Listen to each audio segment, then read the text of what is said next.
Welcome aboard, everybody. Dr. Peter Glidden here, your steadfast advocate for health. Thanks for spending time with me here in YouTube land.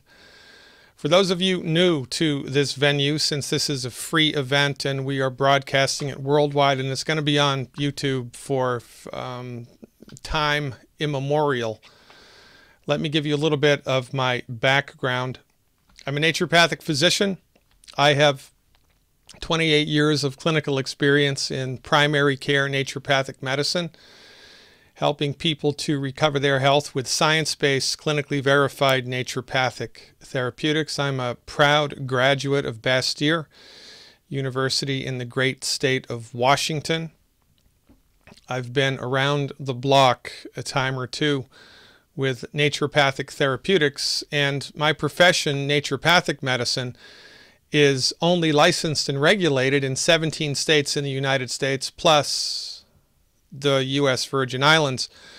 We are the low man on the totem pole of medicine, and my message here is clear. Let me be clear. We're not pulling any more punches because too many people are sick and dying needlessly.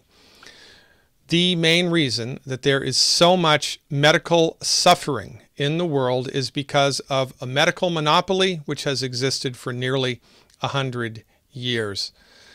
It's my intention to educate you and everybody in the world as much as I can about the real reason for the healthcare crisis which is upon us. We are all beneath the wheel of illness. We're not getting healthier, we're getting sicker. Our life expectancy is getting shorter, not longer, and there's a reason for all of these things, and it's not genetic. By the way, this is a live event. This is not a pre-recorded event. This is live right now. Thank you for showing up, for tuning in and turning on. Let me see if we can get started here. Hold your horses. Let me see if I can click the appropriate boxes. And we are off to the races. Ladies and gentlemen, thank you so much for tuning in and turning on. I am your steadfast advocate for health, Dr. Peter Glidden. Thanks for your time. Let's get this party started.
Ladies and gentlemen, if you're not angry, you're simply not paying attention. We are getting sicker every year. Our movie star heroes die at an early age, and nobody seems to be upset. It's a problem. It's a billion-pound gorilla in the middle of this country that nobody sees. This man saw it long time ago. Dr. Benjamin Rush, one of the signers of the Declaration of Independence, one of the founders of the United States of America, had this to say over 200 years ago.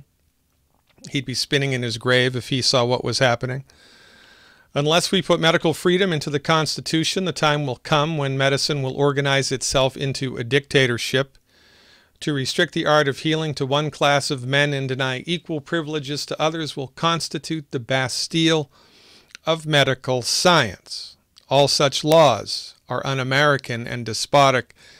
And ladies and gentlemen, that is exactly what has happened here in the last 90 plus years. These are the states that currently license naturopathic medicine, the states in blue, plus the United States Virgin Islands. The states in gray do not recognize naturopathic medicine, which apparently means that the laws of science, the laws of medicine, change when you cross state lines. Well, this, of course, is not true, but this is a small example of the monopoly that exists not only here in the United States, but in all industrialized nations around the world. The only medicine your insurance pays for is MD-directed medicine. The only medicine they practice in your hospitals is MD-directed medicine. The only medicine that universities do research on is MD-directed medicine. And the only medicine they make TV shows about is MD-directed medicine. And even though MD-directed medicine is the leading cause of death, the leading cause of bankruptcy, we still genuflect at the altar of the MD's seeming intelligence. And this is a gigantic problem because, in point of fact, your medical doctor does not own medical science. They own just one piece of the pie of medical science.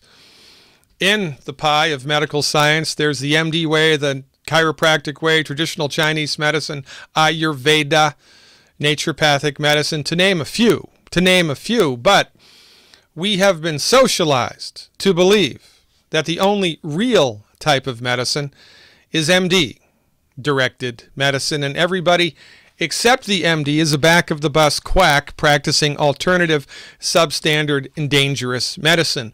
Meanwhile, MD-directed medical treatments are the leading cause of death and the leading cause of bankruptcy in the United States.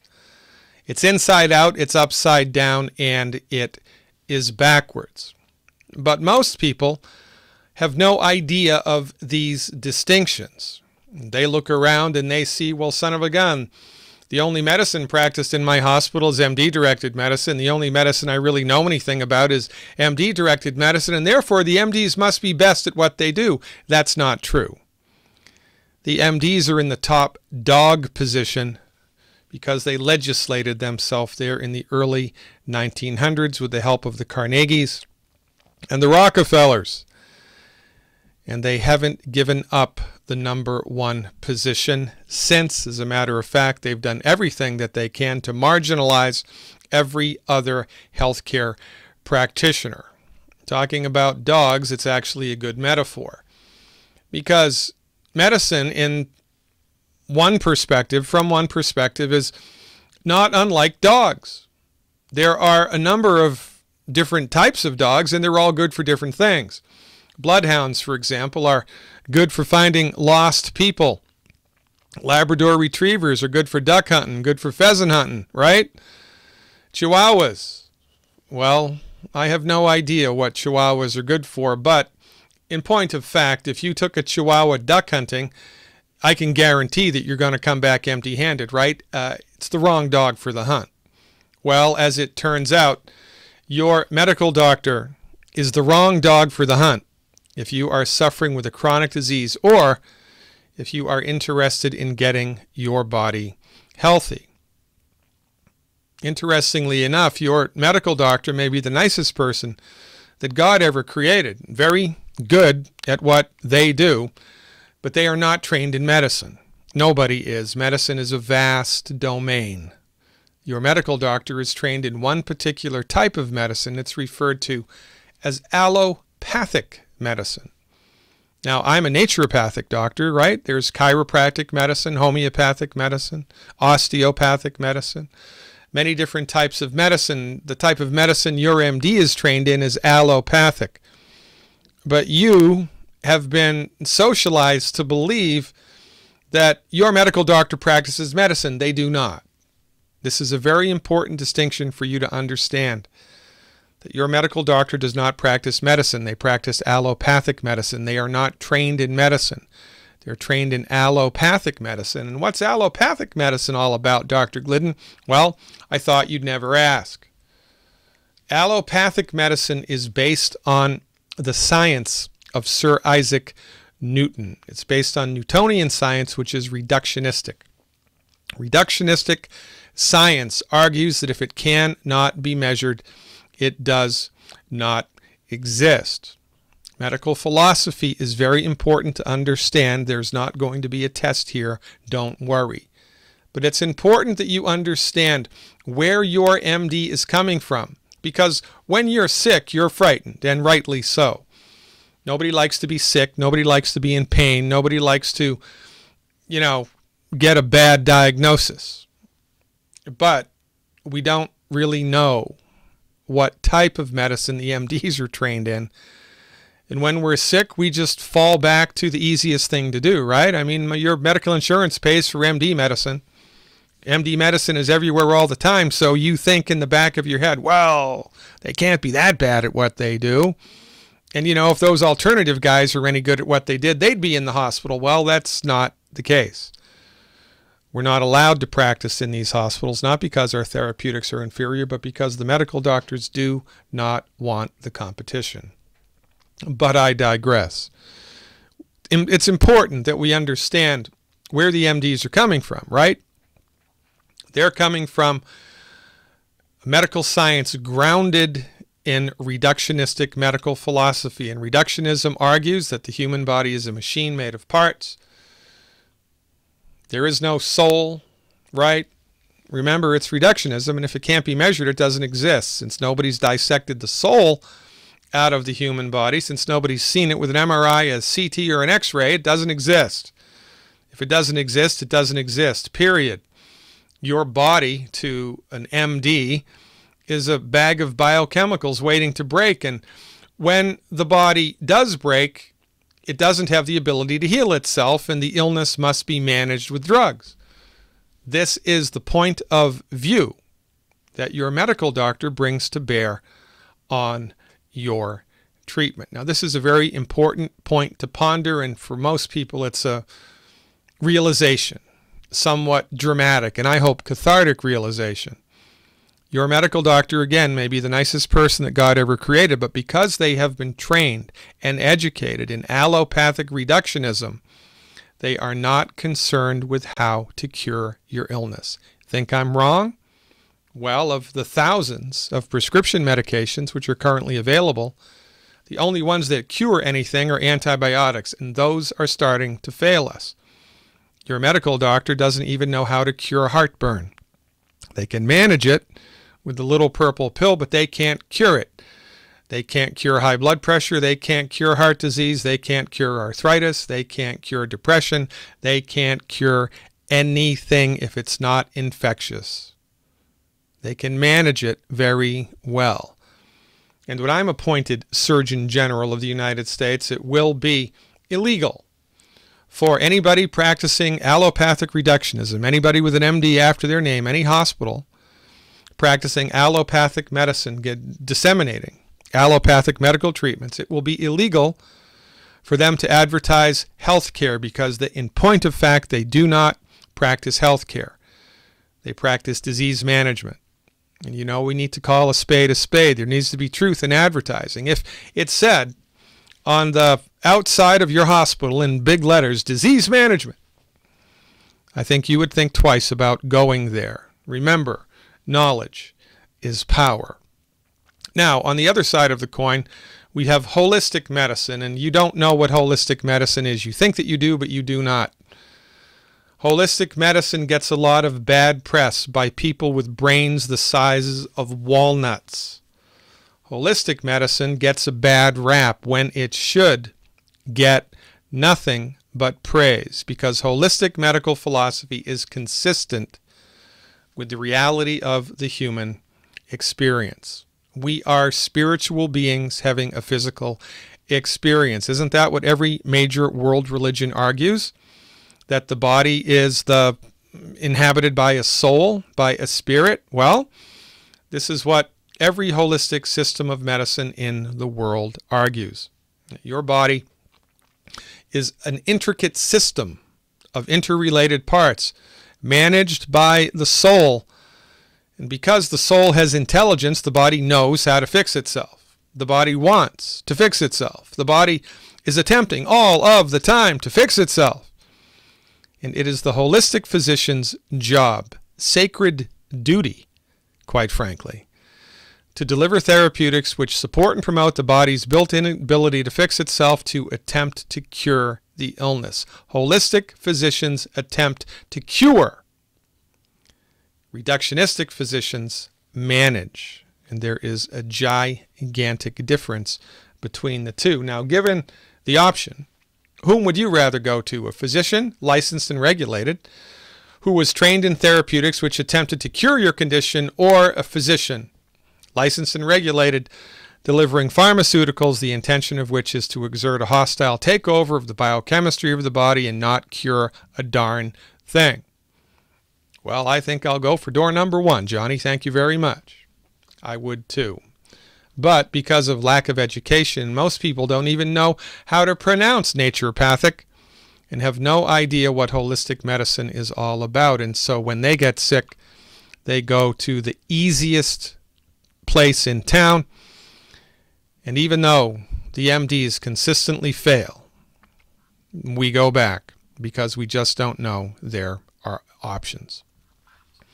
Say what, Dr. Glidden? What are you talking about? My medical doctor is not concerned with how to cure disease. That's correct. They're only trained in how to manage disease. And I'm going to underline this. They may be very well-intentioned human beings, but they do not practice healthcare. They practice disease management. And that's an important distinction for you to understand. Now, look, this is not a let's bash the MD session. This is a let's all get a clue session. The MDs being brought up inside of reductionistic allopathic medicine have a particular skill set which is very, very, very, very good. Remember, right? Different dogs for different jobs. Well, as it turns out, the MDs, because of their training in allopathic reductionism, are really good at trauma care, surgery when it's necessary, and a handful of infectious diseases. That is their skill set. That is where they excel. However, because of the monopoly, which is self-policing and self-regulating, Harvard University even says that over 50%, I think the number was 55, but don't quote me, over 50% of emergency room medical doctors are addicted to street drugs, alcohol, or prescription medications. And nobody goes to jail, nobody's wrist gets slapped, there are no OSHA tickets delivered. Why? Because it's good to be the king, and when you're the king, you can get away, well, with murder. Remember, the leading cause of death in the United States, MD-directed medical therapeutics. And the leading cause of bankruptcy? Well, what's the most expensive type of medicine, Dr. Glidden? Well, I thought you'd never ask. It's the one that doesn't work. However, remember, you're not going to take a Chihuahua duck hunting, but if you take a Labrador Retriever duck hunting, that's probably a good idea. If you have a bullet in your arm, a broken leg, a bleeding artery, some type of trauma to the body, then the MD is the dog for the hunt, the best dog for the hunt. And look, we don't let chiropractors do open heart surgery, do we? No, nor should we. I love chiropractors. Chiropractic medicine is awesome. Chiropractic medicine is extremely misunderstood and extremely underrated. But nonetheless, we wouldn't go to a chiropractor for open heart surgery because that's not their thing. Well, neither should we go to a medical doctor for anything other than trauma or surgery when it's necessary. If you're suffering with a chronic disease like blood pressure, asthma, depression, heartburn, arthritis, blood sugar issues, anything that's a chronic illness, going to a medical doctor is an exercise in futility, and quite frankly, it's dangerous. Now, look, here's the basic cliff notes. MD-directed medical treatments for chronic diseases do not work. Well, that should be they do not cure. And they're the leading cause of bankruptcy. And the only reason that we continue to go back to this well is because of the monopoly which the pharmaceutical industry and the American Medical Association, Health Canada, and every other health organization around the world has put in place. For goodness sakes, MD-directed medical treatments for chronic disease are the wrong dog for the hunt. Now, let me put this in perspective for you, all right? Because all this highfalutin philosophy, what the heck does that mean anyway? Well, it means quite a bit, and it's not that difficult to understand. So let me walk you through how the MDs look at illnesses. And on my website, glidden.healthcare, I have an extensive subscription service, an extensive library of pre-recorded videos, pre-recorded audio outtakes from my radio program and the podcasts that I do, which help to educate you about many different illnesses from the holistic perspective. But for educational purposes tonight, let's look at one of them, lupus, and quite frankly, autoimmune disease, right? Autoimmune diseases have become the new scapegoat for all illness. Well, we can't treat lupus, we can't treat rheumatoid arthritis, we can't cure these things because they're autoimmune and they're extremely complicated, blah, blah, blah, blah, blah. Let me walk you through how a medical doctor looks at this, right? From their point of view, it's genetics, it's biochemical. We don't really know what's causing it, or it's a virus, right? So that's what it was. It's a virus. Oh, it's genes. You have a bad gene. Well, no, you don't. This, however, is their fallback position.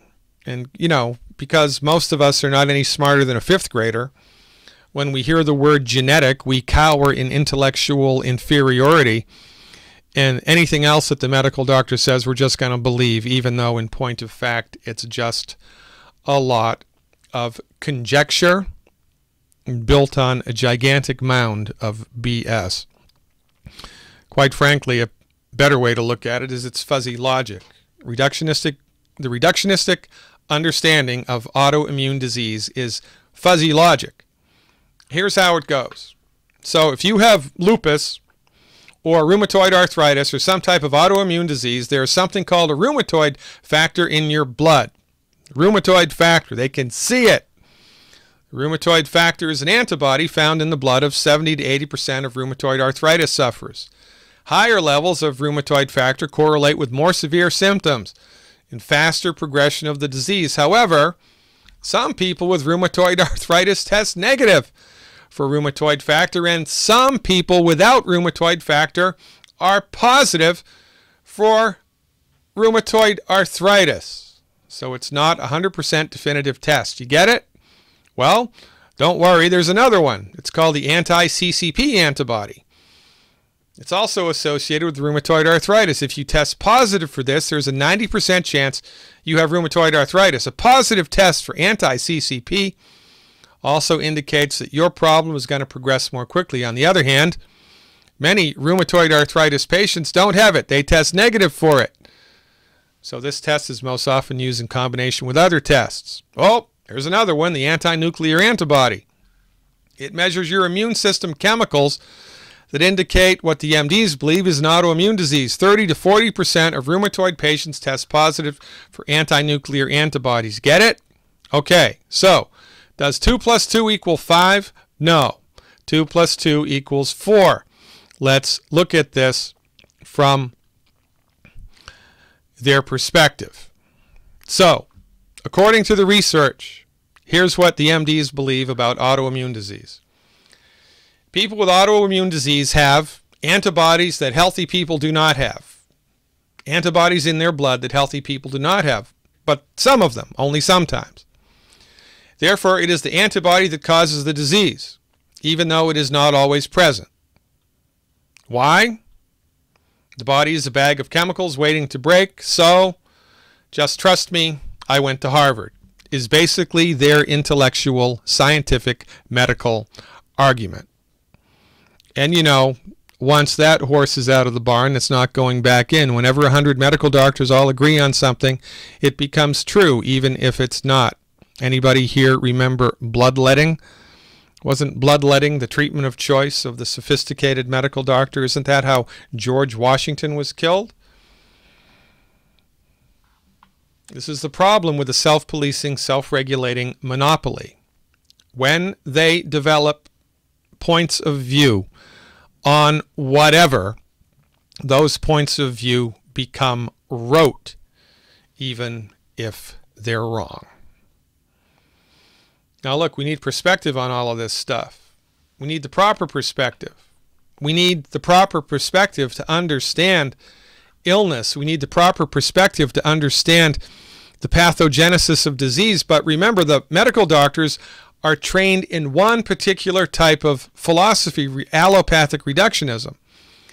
And allopathic reductionism is inconsistent with the reality of the human experience because it argues against the existence of the soul. No soul in the human body, thus saith the MD.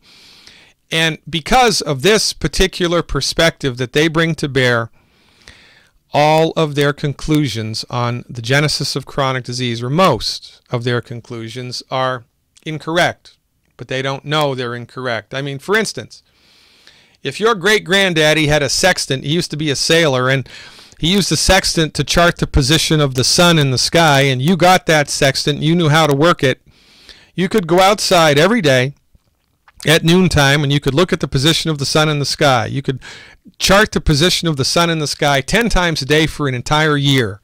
You'd have mountains of data that you could then use to accurately predict where the sun was going to be in the sky at any moment in time at your location on planet Earth, and you would be 100% correct. And you'd have mountains of data to support your position. And then you could also make the conclusion that, ladies and gentlemen, it's the sun that goes around the Earth. I mean, look, you don't even need to take measurements to see that. It's the sun that rises and the sun sets. The sun's moving around the Earth. The Earth is standing still. Well, you'd be wrong, even though you had mountains of data to support that notion. You'd be wrong because you were blind to two simple data points. 3, the mass of the sun, the mass of the Earth, and angular momentum. If you had no idea of these 3 things, you would be drawn to the wrong conclusions, even though you would have mountains of data to support your position. That is exactly what the medical doctors do because of their grounding in reductionism. Interestingly enough, the only people in the world that practice reductionism are the MDs, right? The body's a machine waiting to break. There is no soul. The body can't heal itself. Illness must be managed with drugs. Ay, ay, ay, ay, ay. Holistic physicians, on the other hand, that's everybody else except the medical doctor. Everybody else except the medical doctor. The body's a complex system. There is a soul. The body has intelligence. It knows how to fix itself. Bada bing, bada boom.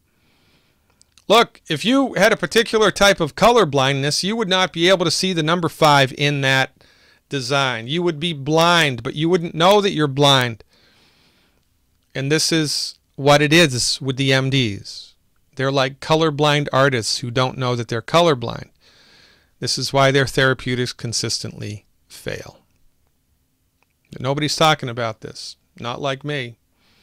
So what do the MDs do when they see somebody with a quote-unquote autoimmune disease? Well, suppress the immune system, ladies and gentlemen. That's what we have to do. We use Imuran.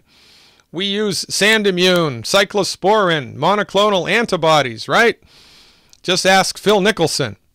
He loves this stuff. Corticosteroids also, such as prednisone, deltazone, orazone. Let's not worry that it's not curing the disease. Let's not worry about the side effects. Why aren't we going to worry about these? Well, because it's a gigantic industry, about $100 billion a year worldwide. The medical profession makes treating people with autoimmune disease, not curing it, not curing it, not curing it, and in the meanwhile generating side effects. And I'm the quack. Well, Dr. Glidden, this might all be well and good, but what's your perspective? What's the holistic perspective on autoimmunity? Well, it's quite easy, quite frankly. There are a handful of my colleagues that believe autoimmunity goes like this. Kind of like what happens when animals get hit by automobiles. Right? If you're in Australia and there's a Joey and he's running across the road and gets hit by a traveler, pretty soon he's going to be a decayed mass on the side of the road, right? Well, what happens? What happened to the dead animal's body? Got eaten up by bugs, right? Turn over any dead animal on the side of the road and you're going to see worms eating him from the inside out. This is nature's way of clearing up the dead matter from the environment, and exactly the same thing happens inside the human body, but because the medical doctors think that they're smarter than God, they don't even believe in God, they don't look at these connections. So here's a holistic understanding of autoimmunity that I'm putting forth right now.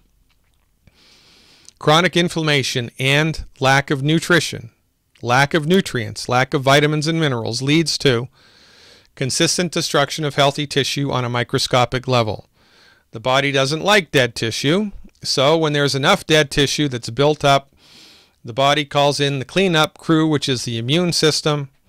It generates antibodies to clean up the mess, and the antibody is the result of the disease, not the cause of the disease. That's why it's not in everybody all the time, because different levels of inflammation, different levels of immune response, right? The antibody is the result of the disease, not the cause of the disease. This is the proper perspective to understand the genesis of this illness, and it will never be brought to bear by the MD because they are grounded in reductionism. And like colorblind artists who do not know that they are colorblind, they are continually going to draw bad pictures. All of this, right, begs the question, well, what causes inflammation and malnutrition? Little lapdogs is what cause malnutrition and inflammation, ladies and gentlemen. All right, it's not little lapdogs. It's these guys. All right, no, it's not those guys. That's not a very good way to portray the MDs, Dr. Glidden. I don't really care. They're the leading cause of death. Inflammation and malnutrition are caused by consistent consumption of food, which is inappropriate for the human body, and a medical monopoly, which pays no attention to nutrition. Your medical doctor may be the nicest person in the world, but they have no training, no education, no respect, no appreciation for medical nutrition. And because they exist in the monopoly, you do not know what I know. You do not know what my colleagues know. And you let the people who make the food tell you what food to eat. I don't think that's a good idea. If you bought a brand new Mercedes, win the lottery, buy a Mercedes, have a very successful business, buy a Mercedes, it's an unleaded engine, 20-gallon tank, and every time you fill it up, you put 10 gallons of unleaded and 10 gallons of diesel. It's only a matter of time until the engine craps out. And there's nothing wrong with the engine. It's the fuel, baby. You put the wrong fuel in the engine, sooner or later the engine is going to explode.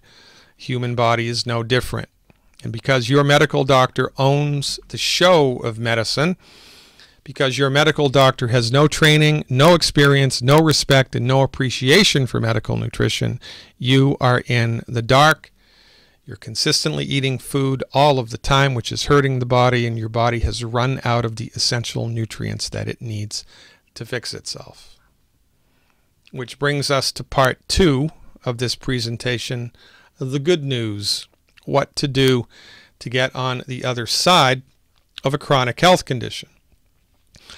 My mentor and colleague, Dr. Joel Wallach, the second oldest naturopathic doctor in the world, arguably the most researched and published naturopathic doctor in the world, the founder of the Youngevity Essential Life Sciences Network marketing company, is, in this doctor's estimation, the king of the hill when it comes to understanding how the body works and what to do to help the body recover its health.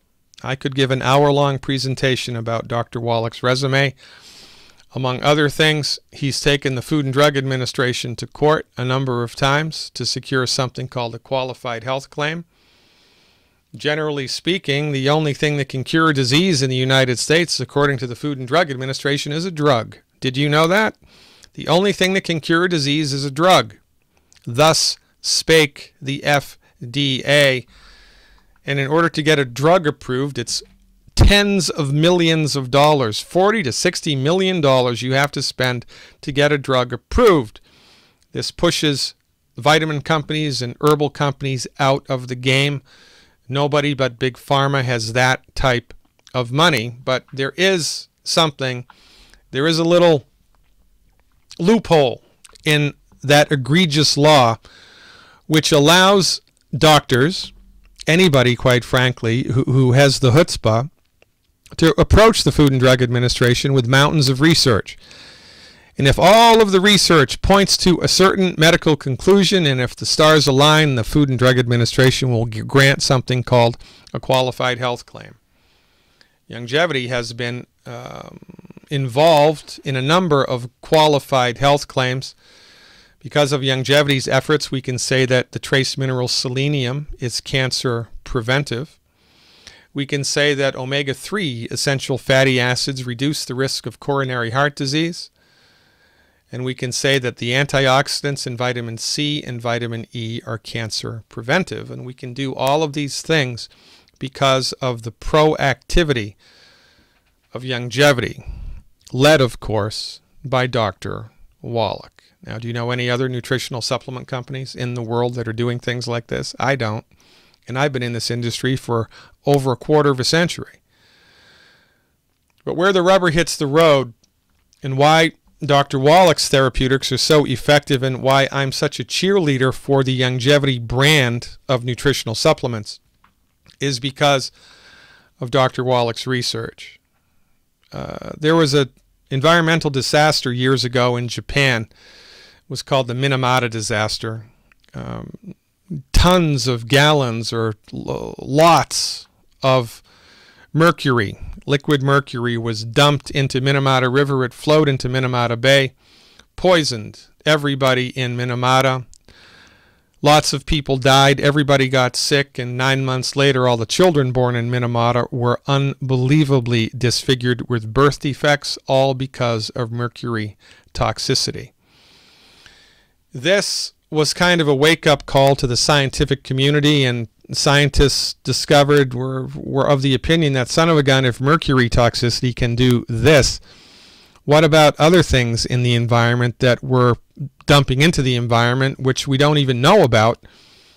We need to figure out the extent of environmental toxicity on the net negative health of humans, and they put Dr. Wallach in charge of this research. It took 12 years. From 1971 to 1983, cost $25 million.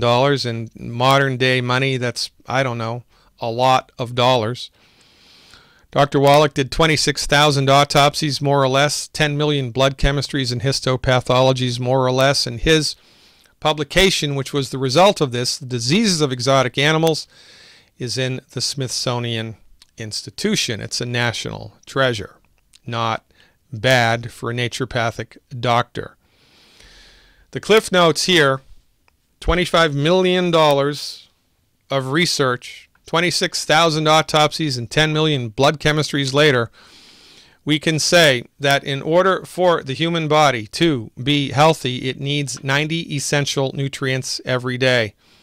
Here's the breakdown.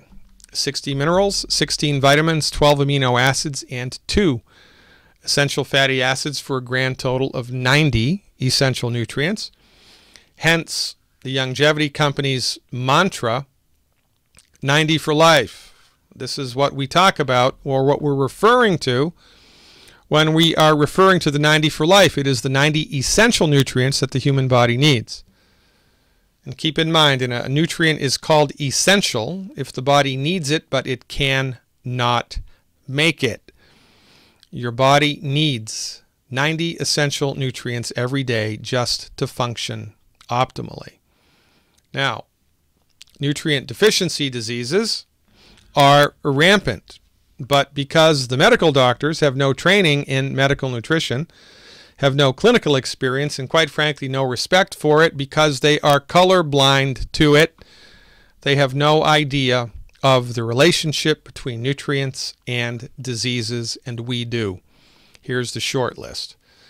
High blood pressure is directly related to not enough calcium, not enough magnesium. Ringing in the ears, not enough calcium, not enough sulfur-bearing molecules. Vertigo, not enough calcium.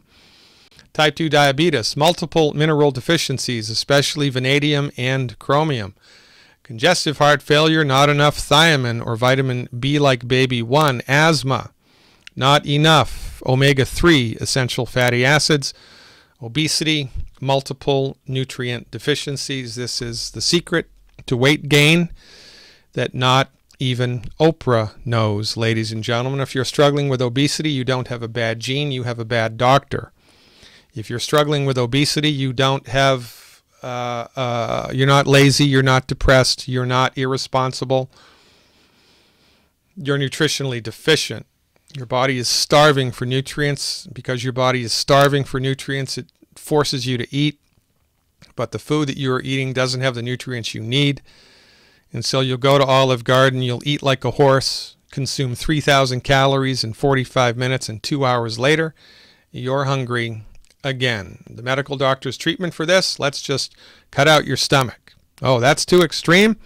You don't want to do the gastric bypass? Okay, then let's just wrap a belt around your stomach and squeeze it tight. Let's do the lap band surgery. That's a good idea. Well, quite frankly, it's barbaric. But remember, when you're the king, anything goes. For goodness sakes, ladies and gentlemen, in the course of 70 years, we go from that to that. And it's not because we have a bad gene. It's because we are consistently eating food all of the time, which is bad for us. And our bodies are completely undernutrified all of the time. But, oh, Dr. Glidden, my medical doctor told me all I needed to do was eat from the 4 food groups, and I'd get everything that I needed all the time. Well, if you believe that, you also probably believe in the Easter Bunny. They are both myths. It is impossible to get all 90 essential nutrients from food. Read impossible. It is not challenging. It is not difficult. It's impossible to get all 90 nutrients from food. You can't do it. You cannot do it, and here's why. You remember the breakdown, 90 essential nutrients. Well, the lion's share are the minerals. 60 of 90, that's 2/3, 66% of your nutrient needs are minerals. Things like calcium, selenium, zinc, and sulfur, right? And minerals you've never even heard of, like europium. For goodness sakes. Only problem with minerals is the only person that can make a mineral is God. Animals can't make minerals. Plants can't make minerals. The only way that minerals get into the human body is if they're in the soil that the plants that we eat are grown in, or the plants that the animals eat that we then eat are grown in. If the minerals are not evenly distributed in the soil, if the minerals are not in the soil, they're not in the food. If they're not in the food, they're not in us. Period. Here's a map in the United States of the trace mineral selenium, which is essential for cancer prevention. In this map, if it's pink or reddish, there's a lot of selenium. Orange and yellow, moderate amounts of selenium. Blue and gray, not so much. And white, there isn't any. Isn't any.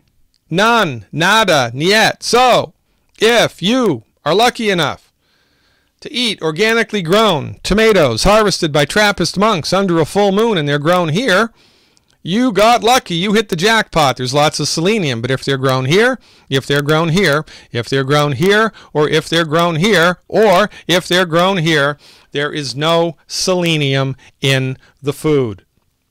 And by the way, this is one map of one mineral. Remember, there are 59 other minerals that we need for a total of 60. No place on planet Earth that we've discovered so far has all 60 minerals in the soil. Oh, but Dr. Glidden, I can get all my selenium from Brazil nuts. Isn't that what Dr. Oz told me?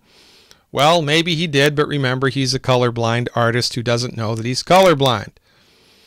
In point of fact, for whatever reason, the Brazil nut tree does concentrate selenium extremely well, but the selenium has to be in the soil in the first place. If it's not in the soil, it's not in the tree. If it's not in the tree, it's not in the nut. If it's not in the nut, it's not in you. Which leads to the unbelievable observation that everybody is nutritionally deficient. Everybody. Everybody. If this tank represents your nutrient needs, it needs to be topped off every day with the 90 essential nutrients. Every day. Every day.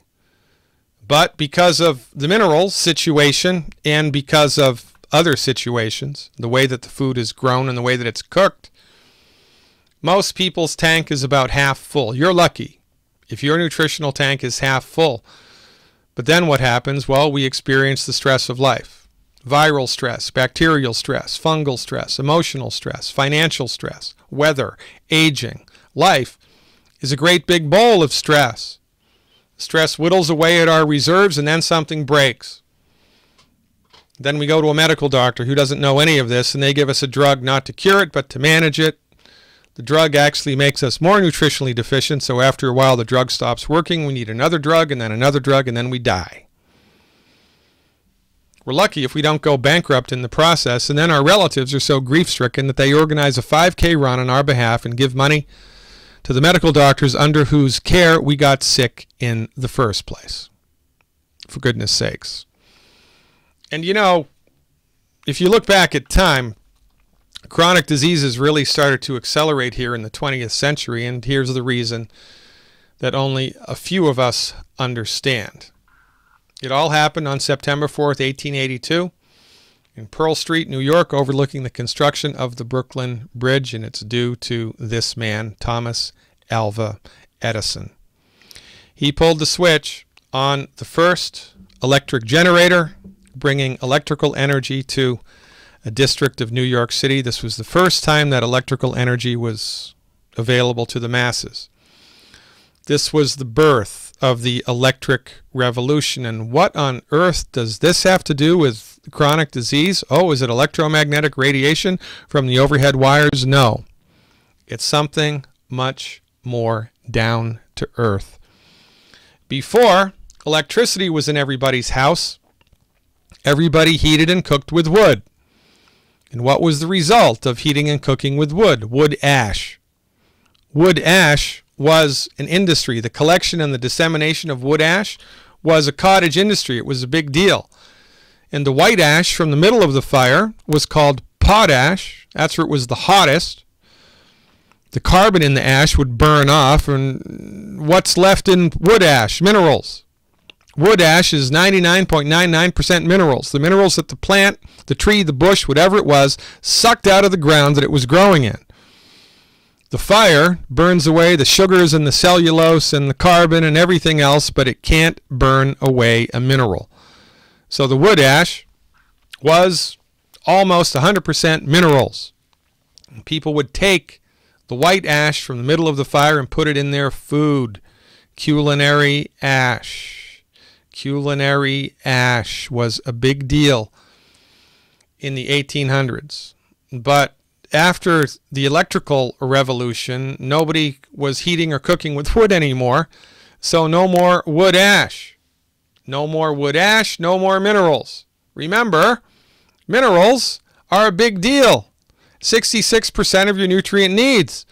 So now there's less minerals in your body. And this is one of the leading causes of chronic disease. It's not genetic, it's nutritional. If you're struggling with a chronic illness, your body is nutritionally deficient, guaranteed.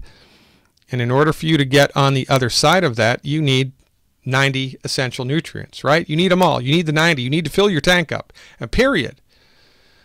For goodness sakes. Coretta Scott King listened to our advice. She listened to Dr. Wallach. She was able to march in the Million Man March after recovering from a bad arthritic condition. She gave her body the nutrients it needed, and her body fixed itself to the ability that it was able to. It wasn't genetic. Evander Holyfield had a heart condition. He fixed it with medical nutrition. Thank you, Dr. Wallach. Nelson Mandela lived as long as he did, beat the curve, died in his 90s, right? Most people die in their early 80s here in the United States. I have no idea what the average life expectancy in South Africa is. He made it as long as he did because he was taking Youngevity's nutritional supplements while he was in jail in South Africa, for goodness sakes. Creflo Dollar, a very famous evangelist in the South, his daughter was dying from asthma, which was unresponsive to conventional treatment, and she recovered completely with medical nutrition. Thank you, Dr. Wallach. Theo Ratliff, second oldest player in the NBA, was told by the best orthopedic surgeons in professional basketball that he couldn't play because his bones and joints were too far gone. He needed multiple surgeries and he had to retire. Theo talked to Dr. Wallach, followed Dr. Wallach's advice, and 9 months after the orthopedic doctors told him he was done, he came back and led the league in rebounds, not only for that year, but for 3 years in a row. Added tens of millions of dollars to his NBA contracts because he didn't retire because of medical nutrition. For goodness sakes, ladies and gentlemen, this is the tip of the iceberg. Now, in a public forum like this, because of the Food and Drug Administration rules and regulations, because of the ridiculous legality that the only thing that can treat a drug is that can treat a disease is a drug, in a public forum like this, we have to draw the line. I can't tell you what nutritional supplements to take in order to treat a disease because that's illegal. Now, as a private patient of mine, I could tell you to do that. You can go to a naturopathic doctor, you can go to a chiropractor, an Ayurvedic practitioner, and they can tell you exactly what to do in the context of a doctor-patient relationship in a state or a province in which they're licensed and regulated. But in a general assembly like this, there's a lot of gray area. And so, I'm here to tell you that if you want more information specifically about what to do for disease states, with something other than drugs and surgery, if you'd like a different perspective, then go to my website, glidden.healthcare, become a subscriber to my online health recovery program. I have a self-help health recovery program online. There are 4 different levels of membership. Join, educate yourself, and figure out what you can do right now to get your body into the game of healing with science-based, clinically verified medical nutrition. And my advice to you, find somebody who is a member of Youngevity. Find a Youngevity distributor. Perhaps it's the person who told you to watch this little presentation of mine. Find a Youngevity distributor and ask them what you can do, how you can get the 90 essential nutrients into your body in order to support and promote your body's ability to fix itself. And this is what we educate people in, right? You know, it's against the law to treat disease without using drugs. So people in Youngevity are not up to that. but people in Youngevity are up to helping you to know what to do to support and promote your body's ability to have healthy bones, healthy heart, healthy joints, healthy kidneys, healthy stomachs, healthy whatever. We do this with science-based, clinically verified nutrition. Ladies and gentlemen, your body's ability to fix itself is greater than anybody has led you to believe, and you must nutrify. You must. It's mandatory. You have to drink water every day. You have to put clothes on when you go outside to protect yourself against the elements. You have to eat calories for energy. There's one more thing you have to do, but nobody told you about it. You need to nutrify. You need to take the 90 essential nutrients every day. And when you start to do that, your body, for the first time in your life, will have everything that it's needed to fix itself, for goodness sakes. And that's a game changer. You can't get into the game of healing unless you nutrify. In this physician's opinion, you can't do it. You have to give your body the raw materials it needs to optimize its structure and function. And in 28 years of clinical experience, I'm here to tell you that nobody does that better over the counter than Youngevity. Get in touch with your Youngevity representative and find out how you can take advantage of this remarkable health opportunity. Youngevity, 90 for life. I am your steadfast advocate for health, Dr. Peter Glidden. Thank you for tuning in and turning on. I'll look forward to seeing you at some point in the future. Remember, knowledge is power here, and we are going a long way, out of our way, to tell as many people as we can our message of health recovery through science-based, clinically verified medical nutrition. Get in touch with your Youngevity representative today and find out how you can do exactly that. Become a subscriber at my website and educate yourself a little bit more, because there's a lot more to learn here. This is only the tip of the iceberg. Until we meet in some time in the future, and even after that, I am your steadfast advocate for health, Dr. Peter Glidden. Live long and prosper. I'll see you around campus.